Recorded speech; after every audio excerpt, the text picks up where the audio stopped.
Welcome back to This Week in Immigration. I'm Jordan LaPier. On the program this week, it's our 50th episode. We'll take a step back from breaking news to reflect on the history of America's immigration debate and how we found ourselves in the current moment. Before we get started, please remember you can subscribe to this podcast on Apple Podcasts, Google Play, Stitcher, Spotify, or wherever you like to get your podcasts. And if you leave a review, it'll help more people find our show. You can also stream This Week in Immigration on our website at bipartisanpolicy.org/podcasts. And as always, check out bipartisanpolicy.org/immigration for more information on the stories we discuss here on the show. And here with me today, as always, are Theresa Cardinal Brown, Director of Immigration and Cross-Border Policy. She's on Twitter at BPC_T Brown. Hey, Theresa. Hi, Jordan. And Cris Ramón, Senior Immigration Policy Analyst, on Twitter at CRamonBPC. Hey, Cris. Hey, Jordan. How's it going? Good. All right, on this episode, as I said, we're diving into the present, past, and future of the immigration debate here in the United States.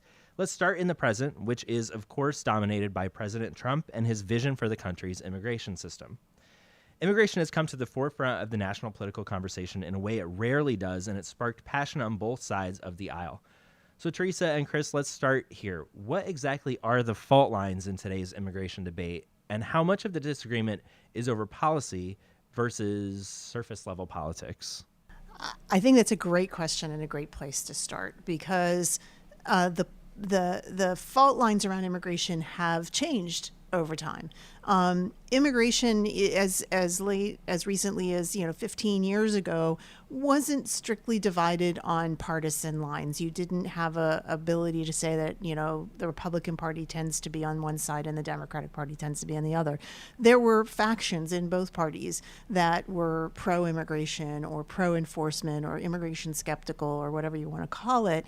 But the parties have, I think, become more homogenous, if you will, in their viewpoints on immigration. And those lines have become more starkly drawn in the last 10 years.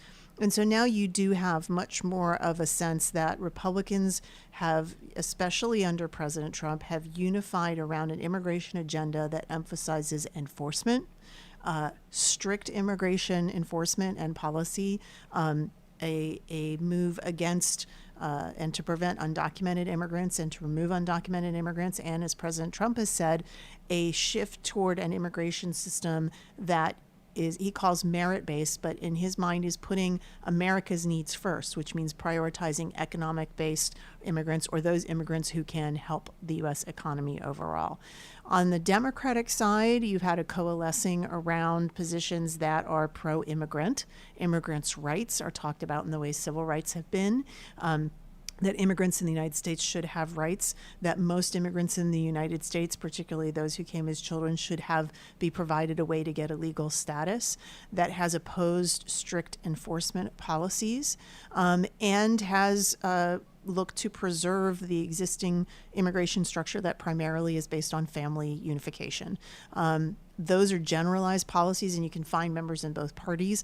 But as a whole, those positions have been reflected in the politics of the debate, the way the debate is talked about, and in the votes that members have taken in Congress. And you've seen this actually at the state level. I've mentioned a couple of times in this podcast report that I wrote in 2018 about the way partisanship shaped the development of state immigration laws. And you saw this starting to replicate itself at the state level. Whereas previously, you saw a lot of bipartisan consensus around immigration, especially around workforce. You started seeing more democratic legislatures passing these types of laws that are limiting cooperation with immigration enforcement authorities, expanding the rights of undocumented immigrants and their access to public benefits, whereas you started seeing with Republican legislatures and governors adopting harder line laws on enforcement, restricting access of public benefits for undocumented immigrants, and generally kind of adhering to this. And so you've started seeing that bipartisan consensus starting to give way. So the fault lines aren't just simply, they're not just simply here in D.C. They also exist across the country in our state legislatures and the governor's offices as well. So I think it's safe to say that immigration has been a contentious issue for much of America's history. Is this moment in time, though, different from the usual disagreements we've seen throughout the sweep of 200 years of history? I would say probably not. I think Look, it's in 1924 we passed the caps. That was one of the most severe restrictions on immigration that we've ever seen in this country. In the 1880s, 1890s, we passed the Chinese Exclusion Act that completely restricted the capacity of many individuals from East Asia to be able to immigrate to the United States. So there have been periods of time where we've definitely adopted much harder line stances. I think here the key thing, and I mean, one of the reasons you might be seeing this level of polarization around the issue is that I think as the country's demographic makeup has changed and you start seeing immigrants and their children becoming more active on at the political level and sort of impacting the way at least the Democratic Party has been positioning itself on immigration, that you see them pushing back a little bit more, trying to sort of push back on what's happening, and you're seeing a lot more litigation. So I think, yeah, we've seen periods where it's just been as intense that have led to even more restrictive policies. I think the only thing here is really that you're seeing, I think, a little bit more pushback, or you're starting to see the debate not be nearly so one-sided as we saw in that period. Yeah, I think probably what I would say is that the time period that maybe is most closely analogous is the late 1880s. You had a large influx of new immigrants from Southern Europe and Eastern Europe, and also the Irish immigrants. And everyone will remember, and hopefully from their history books, how a lot of those immigrants were treated when they arrived in the United States. And a lot of the more, if you will, controversial discussions in the public debate around how we talk about immigrants were prevalent at the time. If you go back and look at newspaper articles, political advertisements, there were a lot of political cartoons about teeming masses of poor immigrants from Italy and Ireland that were going to overwhelm Uncle Sam in the United States. You had the rise of a political party called the Know Nothing Party that was fundamentally about pushing back against this, and a lot of that is what led to the crackdown, the restrictive bills in 1924. So we have been at this place before. There are some who try to argue that anytime the country sees a rapid increase in the number or percentage of its population that is foreign born, you're going to get this kind of reaction, and that may be true. I don't think it's inevitable, but we have been through this before. What tends to end up happening, I think, at the end of the day, is that some of that extreme rhetoric is people oppose how it's being talked about, and they kind of push back from the other side. I think the reality of today's society is that we are a pluralistic society, and much in the way that prejudices against Italian and Irish immigrants declined as they gained political power. Frankly, look at the rise of the Irish in Boston, Italians in New York. They became part of the government apparatus. And gain political power, that ameliorated some of those conflicts. And I think you're seeing that right now, that a lot of immigrants and children of immigrants are rising up, the dreamers especially, and their U.S. citizen relatives are becoming much more politically influential. And so that is, at least in the short term, creating a lot more conflicts, but probably over the long term will mean a broader acceptance of a lot of these immigrant communities in the United States.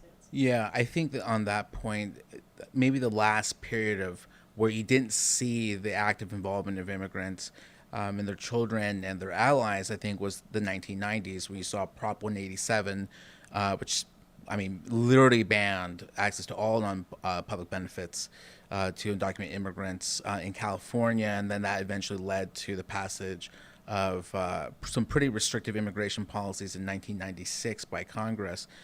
Where I think you saw sort of this last gasp of sort of unimposed efforts to really try to tackle immigration, particularly undocumented immigration.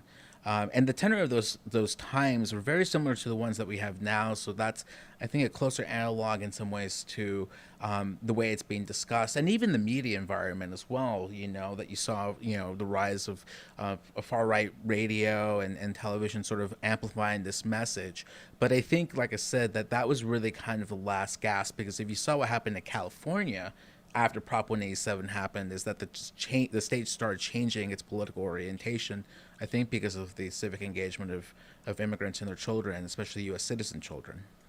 Yeah, and there's a lot of conversation about the demographic change in America and how that's going to affect our polity going forward.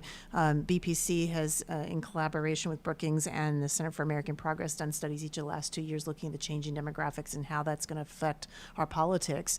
And we are already seeing implications of this. We're seeing a lot more states that are, have been traditionally red, if you will, turning more purplish. And a lot of that is due to rising immigration levels in some of those states. There are a lot of other issues, particularly just around the demographics of the aging and retiring baby boom, which is the largest generation. But the next largest generation coming up is the millennial generation, and they're becoming active in the political sphere. And so I think that, and the millennials, because they have been raised in a much more multicultural environment, are more welcoming and accepting of it in ways that the baby boomers maybe have not been. So we are in a period of transition, and that's true broadly politically. And immigration is, I think, one of the factors involved in it, and one of the places where that transition is playing out in our political realm. So I'll ask a related question of you, Theresa. Does the political strife that we are seeing today represent a unique moment in history, or have you seen us heading in this direction for a while? I guess, in other words, did the arrival of President Trump on the scene mark something new happening in the American immigration discussion, or is he representative of something that's been building? I think in some ways, at least on the immigration issue, he's a culmination of a lot of different things that have been happening. And Cris mentioned, the mid-1990s and Proposition 187 in California. We saw in the early 2000s efforts in states like Arizona to pass state-level really strict immigration laws. I think that there's always been a component of the political world that has been concerned about immigration and wanted to see stronger immigration legislation, and maybe had some of these fears of demographic change or anything else you want to call it. Trump tapped into that, and he gave voice to it and made a lot of those opinions that had frankly been at the edges of the debate but had been there for a long time, pulled them into the middle of the debate. And I think in a way that a lot of people on the immigrant rights side and the immigrant advocacy community were not prepared for, and it was shocking. And I think it was shocking to a lot of America as well, that maybe had, because of our media bubbles and our geographic self-designations of where we choose to live and be around people who tend to think like us, was surprising that as much of America had some of those views as they did. But I think that is emblematic of one of the things that we need to sort of come back to rational conversations, is we actually need to talk to people across the country and get out of our political bubbles a little more, because this wasn't a new phenomenon by any stretch. Yeah, I remember when SB 1070, which is the Arizona enforcement law that was pretty notorious and sparked some copycat laws. When that was largely gutted by the Supreme Court, there was, at least among immigration rights activists, this triumphalist position that, this has been done. We've beaten back xenophobia, just like we beat back Prop 187 in California, and, this country is more accepting of immigrants. I don't think we realized that was a harbinger of things to come, much like Prop 187 was a harbinger of things to come. I just don't think that we were paying attention to it very closely. And so, like Theresa said, the election of President Trump is a culmination of things that were happening on the ground, and the question is whether we were paying attention to them or not, I think, is the extent to which you were surprised by what happened in November 2016. So, Theresa, one of the things that you've spoken about publicly is how you can draw a line between the days and months after 9/11 and the moment that we find ourselves in today in terms of people's views on immigration. Speak a little bit about that. Sure. I mean, I think, I was working in immigration policy in the early days of the Bush administration. If you remember way back then, he was elected in part on a promise to reinvigorate relations with Mexico, to start looking at the border with Mexico as a shared responsibility, and craft a new platform with which to deal with immigration from Mexico. The early years of the Bush administration were years of high immigration along the U.S.-Mexico border. 2000 was like 1.6 million apprehensions at the U.S.-Mexico border. So immigration was a very very big issue that the country was asking to be tackled. But he came in saying, we can do this, and we can do this in a better way. Coming from Texas, he had a viewpoint that immigration should be something welcomed. He had more of a Reaganistic view of immigration from the Republican side, that should be seen as a strength of the country, not as a weakness. But yes, it should be controlled, and we need to make sure it's legal. So he initially pushed in the first year of his administration to try to get a comprehensive immigration solution, particularly a bilateral agreement with Mexico that would deal with everything from guest workers to border management. And there was an effort in the first 2 years, in the first year, to try to push forward on immigration reform legislation. When September 11th happened, all of that was put on hold.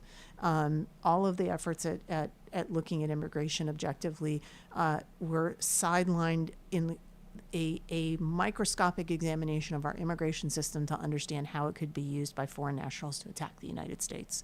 And the entire immigration system and every part of it was taken apart and examined through the lens of protecting the United States from future threats. The creation of the Department of Homeland Security, the breakup of the Immigration and Naturalization Service, the combination of border missions, all reframed our immigration debate, first and foremost from a security border lens, and secondly from a what can immigration do for us lens. And we had a period throughout at least the first 4 or 5 years of the Bush presidency where that really was the focus and nothing else was done.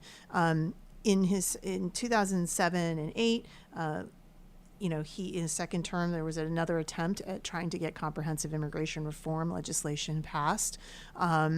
And it came close, but there were still some of the divisions about what the legal immigration should look like and what was needed for border security, and not a large enough coalition to hold everything together, and it ended up failing. But I think that understanding that security lens never went away, and for some people looking at immigration, the framing of that as we have to be cautious that all foreigners coming to the United States, are they trying to do us harm, or are they trying to do us good? If you look at where we are right now and how President Trump talks about immigration, he started out in his campaign talking about threats from Mexican immigrants.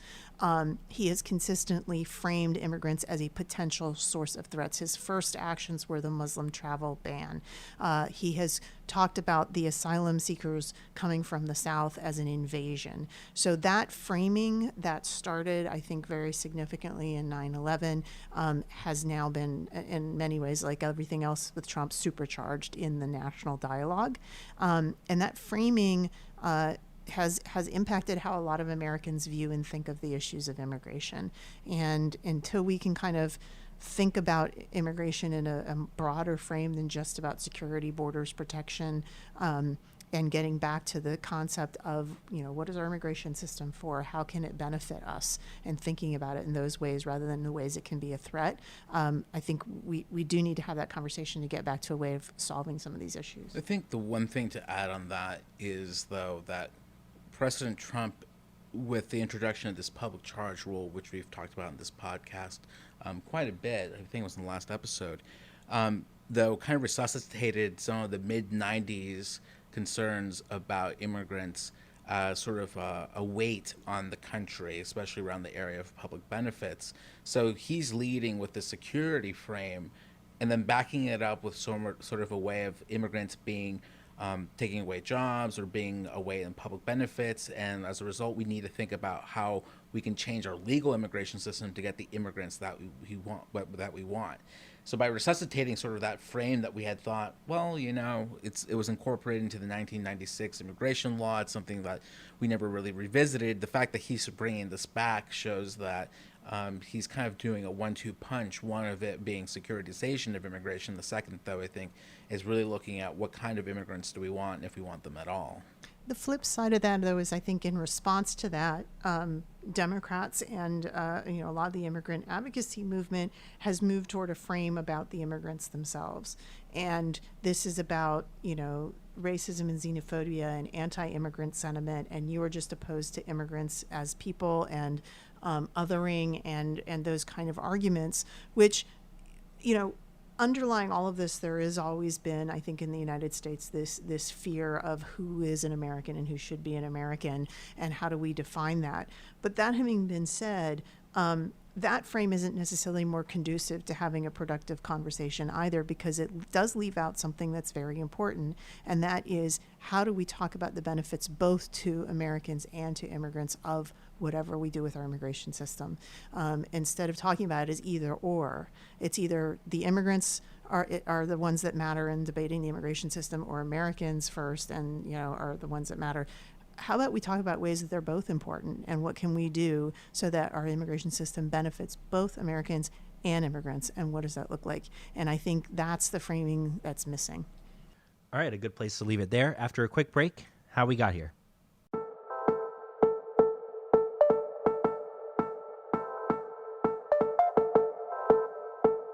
We're back. To celebrate our 50th episode, we're stepping away from the headlines to explore the history of the American immigration debate. So let's jump back in by looking at how we ended up with the immigration system we have today. Cris, Theresa, many people, whether lawmakers or the public, feel the immigration system is broken. Are they right to feel that way? Yes. Theresa and I wouldn't have jobs if it weren't for that case. We're earning our keep. Thank you very much, broken immigration system.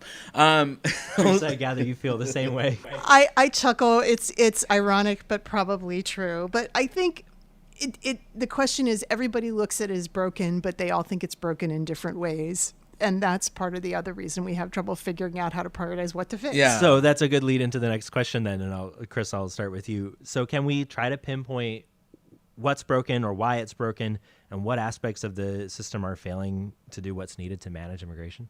So I think I'll let Theresa answer. I'll answer that first. But Theresa's, one of her points is obviously a lot of the immigration system is written into statute, and she's done good analysis. I think my perspective is more this. Our immigration system, the way that we've conceived it, has never been made flexible to be able to adjust to migrant flows.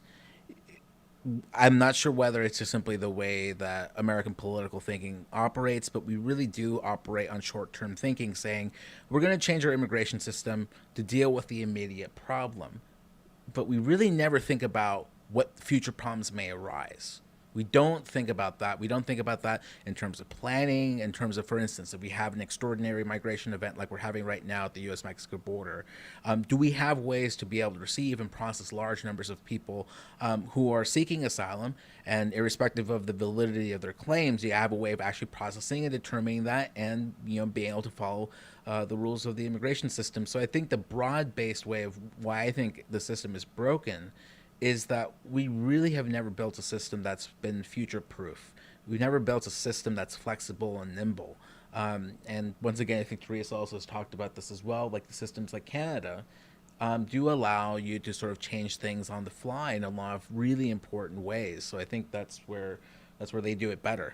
Yeah, thanks, Cris, for the lead-in. I think we do have a system that can only really be changed fundamentally by congressional action, and tends to only be addressed at best every 20 to 30 years.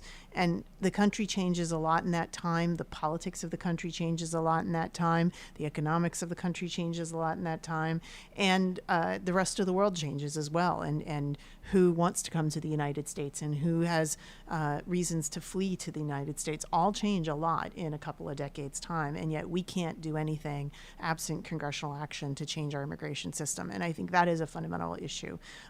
If you look at the fundamentals of our legal immigration system, they were last adjusted in 1990, where we were at the very beginning of what I would call the modern information technology age. And so a lot of the jobs that are prevalent in the economy, a lot of the technologies that we have simply did not exist then, were not envisioned then, and we didn't really think about what that would be.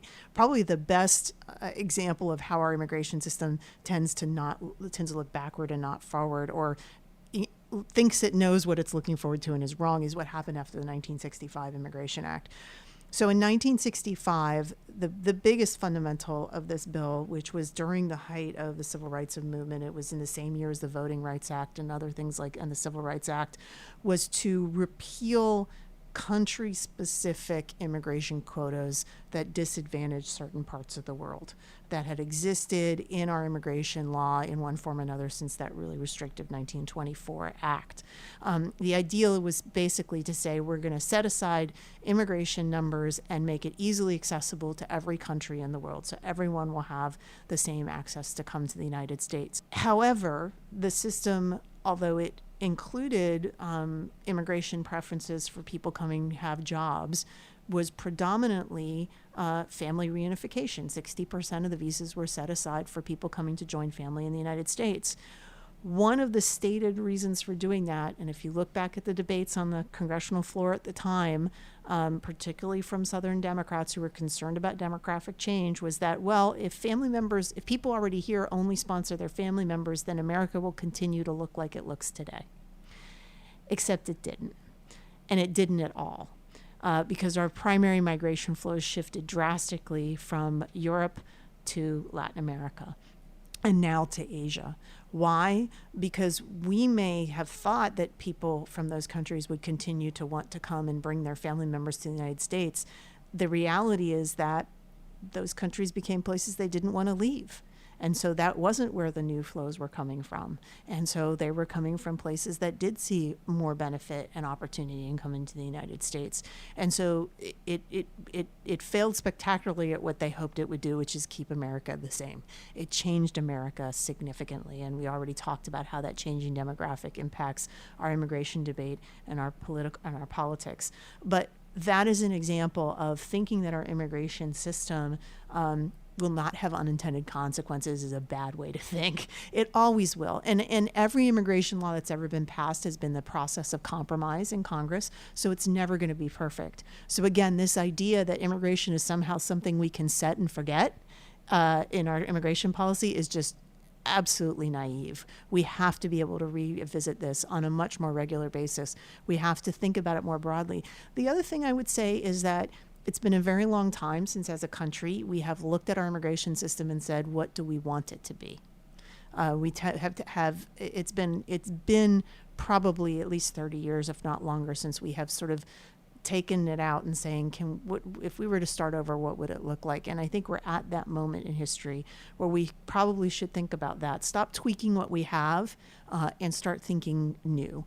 And I think this is an opportunity to do that. As controversial as everything right now, it does present us with that opportunity. To put it in another way, when we last did a major reform of our law, the Cold War was about to end.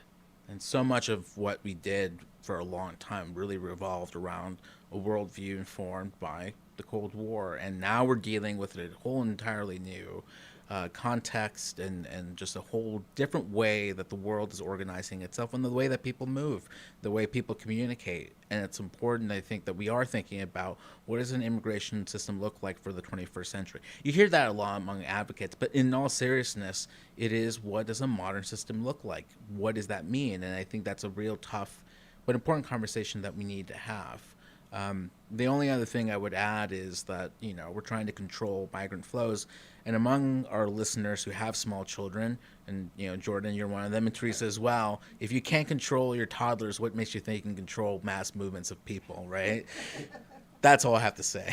Toddlers are teenagers. Can't control teenagers either. Yeah. So you're both dancing around a question a little bit that I want to kind of reframe the next portion of the conversation around, which is, you've mentioned how much the world has changed since the last time we took a look at our immigration laws. But how much of the problems today stem from just the fact that the world has changed, and how much is a reflection of a faulty foundation, that the system is built on ideas and principles that just don't work? In other words, is this a structural failure, or is it a failure to adapt?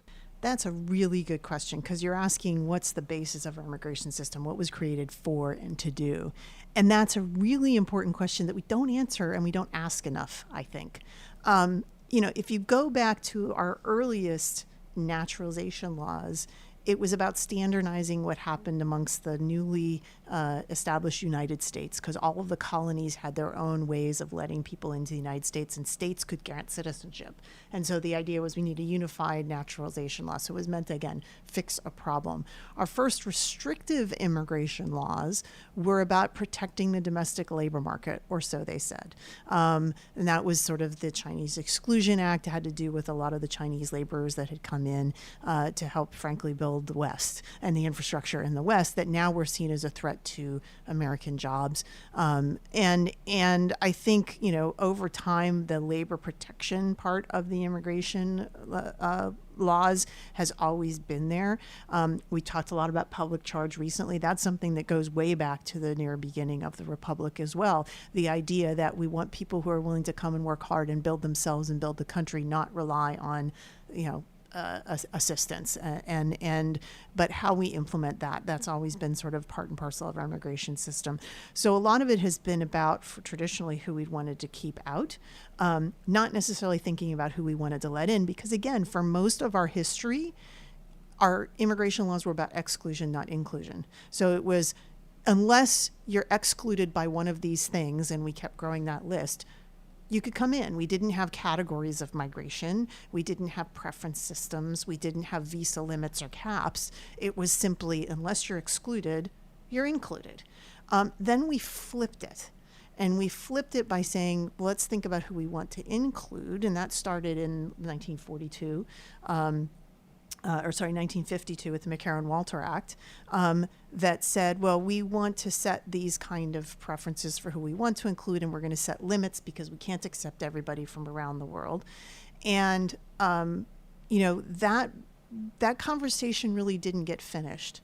It continued in the 1965 Act that repealed those nationality-based quotas, but we already talked about why it was based on family migration then. Family unification was seen as a moral virtue, and okay, fine.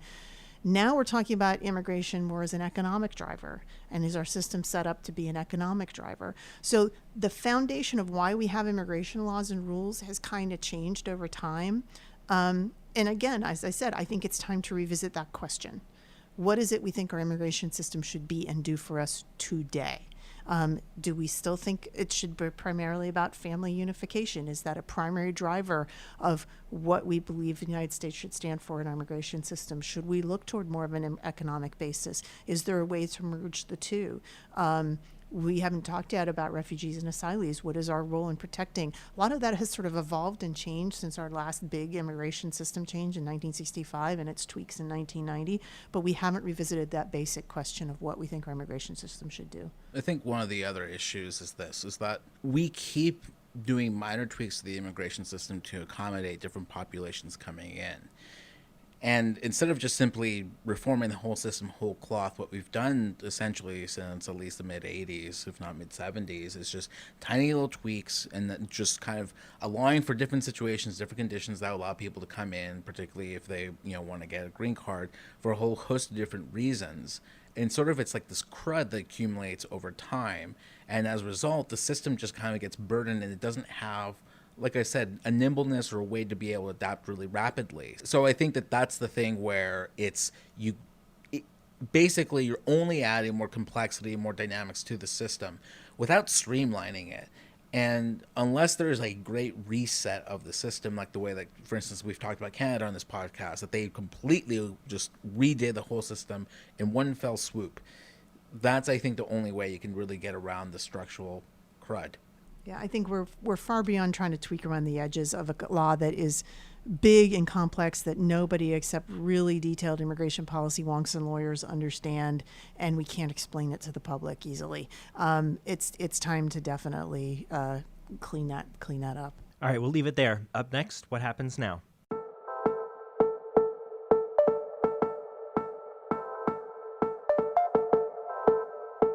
Finally, in our step back from the news of the day, let's look to the future of the immigration debate and the immigration system. As we covered before, this is not the first time the United States has experienced intense disagreement over immigration, and we've seen past backlashes result in the adoption of hardline immigration policies. As the 2020 presidential campaign draws nearer and immigration takes a central role in that fight, I'm left to wonder, is history repeating itself? So we already covered how today's disputes compare to other times immigration became a contentious issue. That said, do either of you see this period producing the same kind of long-lasting legacy of hardline or restrictive immigration policies? Cris, I'll put it to you first. I'll go with the structural component. I think, look, President Trump has been very effective in a few key ways, especially with regulations impacting immigration that have been coming out, that have been impacting the asylum system, the public charge rule, which we've discussed, a whole host of different regulations that I think will be part of the immigration structure that we have for this country for managing migrant flows. The question is, how long will they last? Will eventually, when a Democratic administration comes in, whether it's in 2020 or 2024 or in the future, how they will undo all this is an open question. But there's no doubt, at least structurally, that this, at least for the foreseeable future, will have an impact on how we do with the whole system.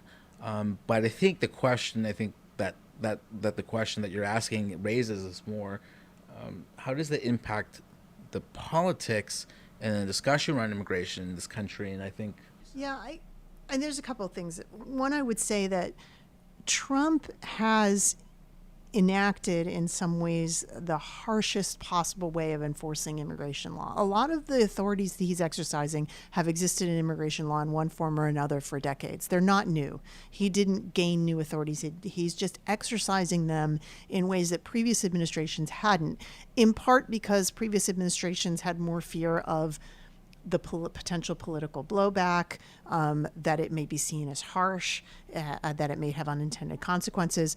This administration has leaned into all of this in spite of the unintended consequences, the political blowback. We saw in the family separation policy, which generated bipartisan criticism in the United States.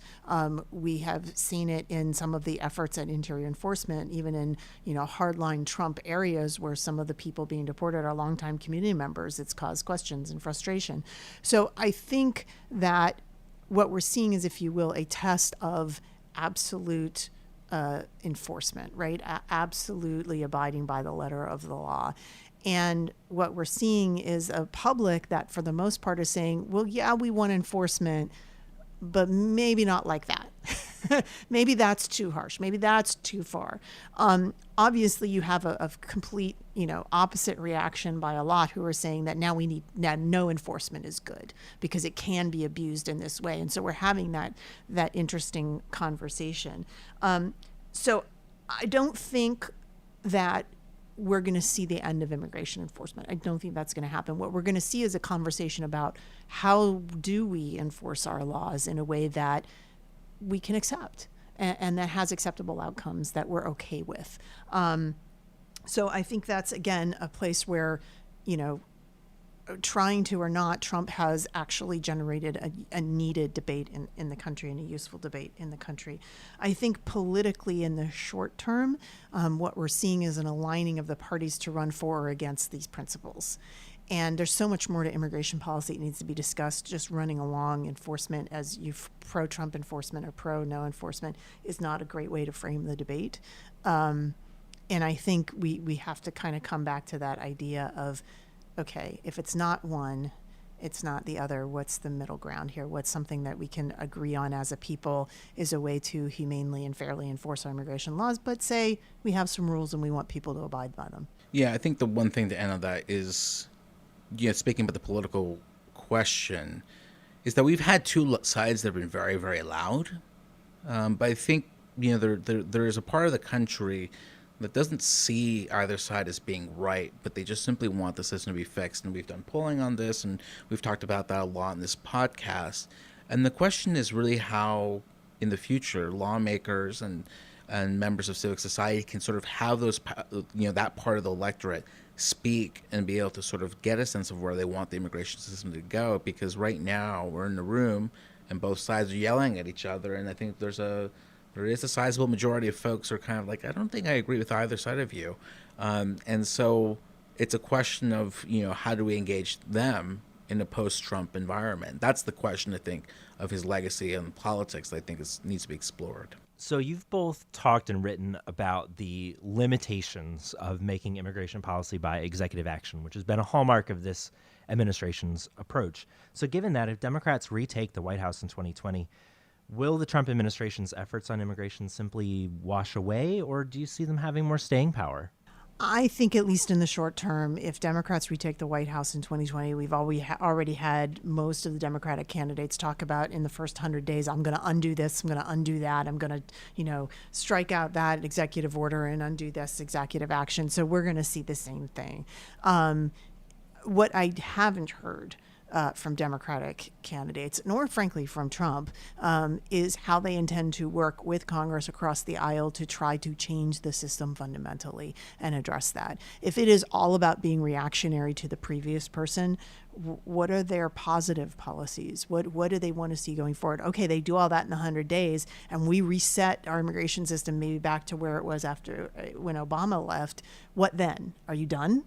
Because the immigration system is still broken. What's in statute still doesn't work. What's next? What do you do next? How do you address that? And that requires Congress, and we haven't heard that.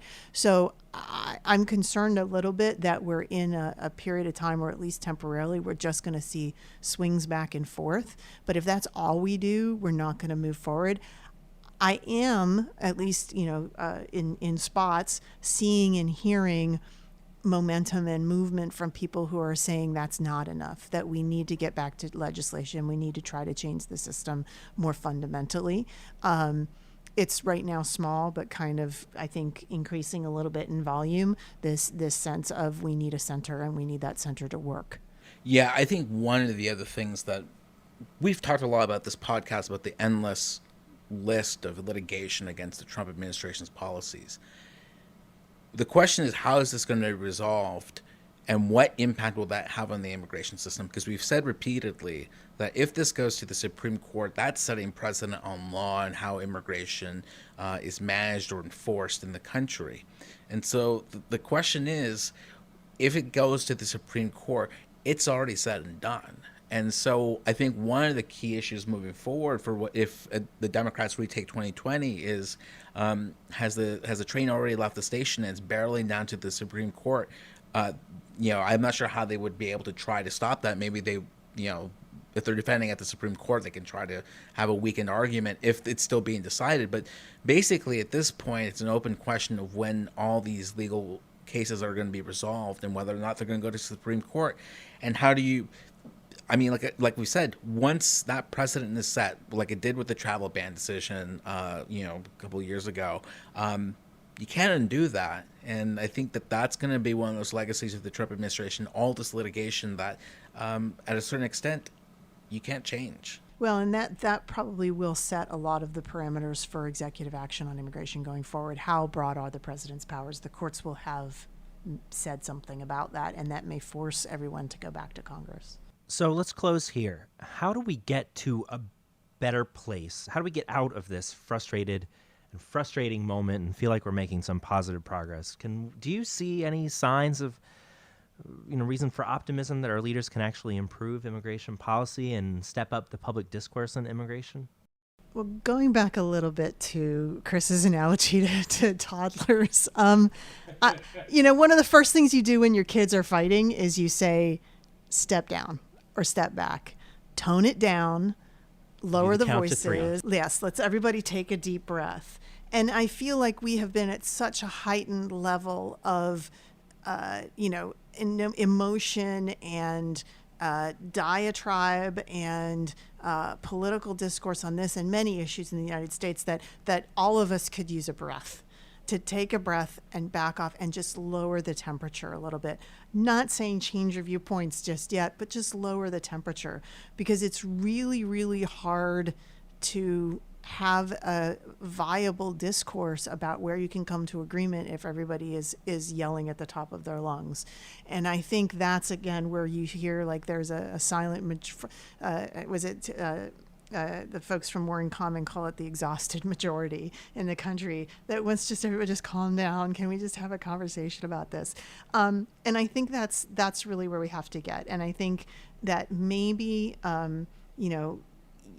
President Trump has been one of those people that he himself has talked at the loudest volume he can about these issues in the most exaggerated way he can. That has generated the other side to feel open to talk about things in a large, loud, exaggerated way. We just need both sides, whoever wins the election, to take the temperature down a notch.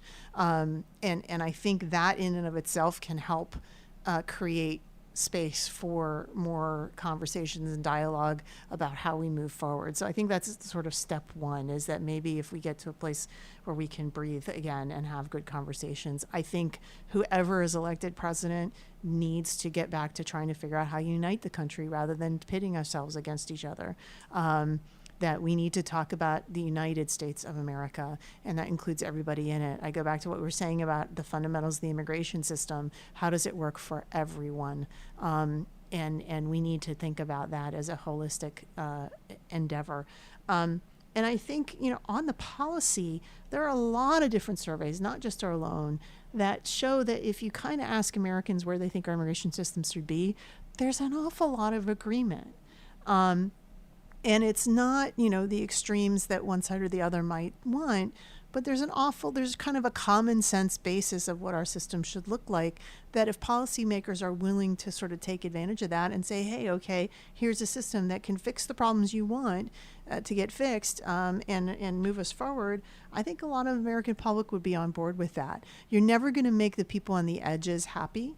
And you need to kind of acknowledge that, but you can make the majority of people happy, and I think that's the way to move forward. I think we also need to sort of have a hard question on how you reform the system step by step. There's two ways that you can do this. There's either like the gradual approach where we say we're going to start reforming the system one piece at a time, starting with the easiest parts first where there's most consensus and going to the hardest last, so that you pick the low-hanging fruit, you get some things passed, you change things, and then you just move step by step. Or do we use the system or the approach that we've had for a very long time, which is big, broad, comprehensive immigration reform? I'm not really sure, there's cases to be made from both sides. One, the former, in terms of, piece by piece, you are able to start changing things. You're able to move a little bit more quickly. You find the consensus and you're able to pass laws and move forward. But you're not changing the whole system writ large, and you're not doing the big reset that I think sometimes you need with a broken system like this. If you go with big, comprehensive immigration reform, you're going to have to bring everybody into the big tent, and people are going to have to want to be able to commit to making concessions, to be able to have the negotiations, the tough talks, and that's going to require, I think, both sides to kind of recognize that there might be a new consensus around what immigration should look like for the country. But that's a question of whether people really want to have that. The benefits there are obvious. You just change everything. One fell swoop. You fix the system, one and done, and then you just kind of go forward with the implementation process. The dangers, of course, is that we've come so many times to trying to do comprehensive immigration reform. We're almost at that line, and then something, we hit a rock and then we stumble. And that rock has been many things over time. Sometimes they have actually been bricks sent to members of Congress by immigration hardliners who want more enforcement. That is actually true, dear listeners. That actually did happen. But the question really is, what is that approach? I'm not really, there's cases to be made for both. I think we just need to see where the country is once the Trump administration, that period is done, and if the system hasn't been reformed by the time he's done with his term in office. But this is tough, and this is sort of where you get down to the nuts and bolts of saying, how do we fix this? Because there is the conversation that you need to have, but there's a tactical question of moving it forward. All right, I think that's a good place to leave it. Theresa, Cris, thanks for joining me on a supersized episode. And a hearty thanks to you all for listening with us over the last 50 episodes. We're honored to spend some time with you every fortnight. And with that, we'll be back, as always, in 2 weeks. In the meantime, please take a second to find us on Facebook by searching Bipartisan Policy Center, or on Twitter at BPC_bipartisan. And don't forget to subscribe and leave your feedback on this podcast on Apple Podcasts, Google Play, Stitcher, Spotify, or wherever you get your podcasts. Just search Bipartisan Policy Center. This episode of This Week in Immigration was written by Cris, Ramón, and myself, and produced by Yafat Tawahara. That's all for now. Join us again next time on This Week in Immigration.